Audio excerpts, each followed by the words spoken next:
In Beside Storage, we wanted to create an element of scalable transparency, where a very simple structural element of an L can be configured to create open and closed spaces, but also create a play of foreground and background, so that the user walking through the space gets unexpected sightlines, but at the same time the furniture gives you a sense of movement. So taking a very functional approach and delivering it in a rather playful way.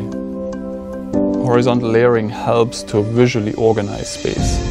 So we have the foundation, which are the base units, kind of heavy elements, and then the work plane just floating above it, and then the upper storage that is kind of divided by tiers of shelves.